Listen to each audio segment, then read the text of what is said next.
বন্যা কবলিত এলাকায় মাছ চাষিদের অনেকগুলো সমস্যার সম্মুখীন হতে হয়। এর মধ্যে অন্যতম সমস্যা আমরা যেটা দেখেছি সেটা হলো পুকুর সংরক্ষণ।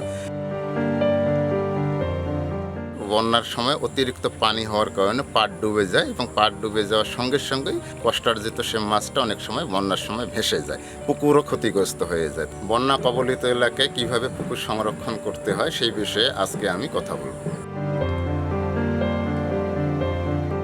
বন্যা আসার পূর্বাভাস পেলে বা বন্যার সতর্কিত সংকেত আমরা যখন পাবো, সেই মুহূর্তে যখন আমাদের পুকুরে আমরা দেখবো যে আমাদের পুকুরের মাছ কেমন আছে, যদি মার্কেট সাইজ হয় তা আমরা সাথে সাথে কিছু মাছ বিক্রি করে আমরা কিছু ঝুঁকি কমাতে পারি।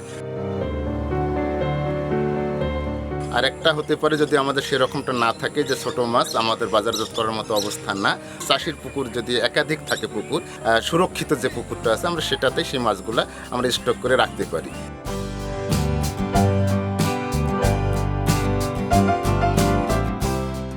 যদি আমরা যে সেরকমটা না থাকে, যে চাষির একটাই পুকুর কিন্তু বন্যা কবলিত এলাকায় ঝুঁকি আছে, তখন আমরা যেটা করতে পারি, আমরা পাড়টাকে যতদূর সম্ভব আমরা সংরক্ষণ করতে পারি, শক্ত করে উঁচু করে আমরা মেরামত করতে পারি, এটা বন্যা আসার আগেই।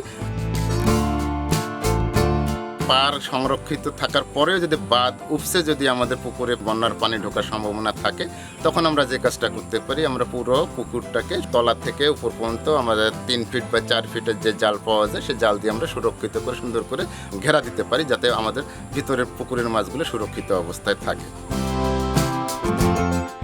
4 নম্বর যেটা আমরা করতে পারি, আমরা মাছকে কিছু খাদ্য দিয়ে আমরা রাখতে পারি, যে প্রোটিন সমৃদ্ধ খাদ্য বা যেমন শুটকির গুঁড়া বা সুগন্ধিযুক্ত কিছু খাবার আমরা যদি দিই, আমরা কিছু ডালপালাও দিতে পারি, তাহলে মাছগুলো আমাদের সেখানে আশ্রয় নেবে এবং বন্যার মধ্যে বাইর হওয়ার সম্ভাবনা কম থাকবে।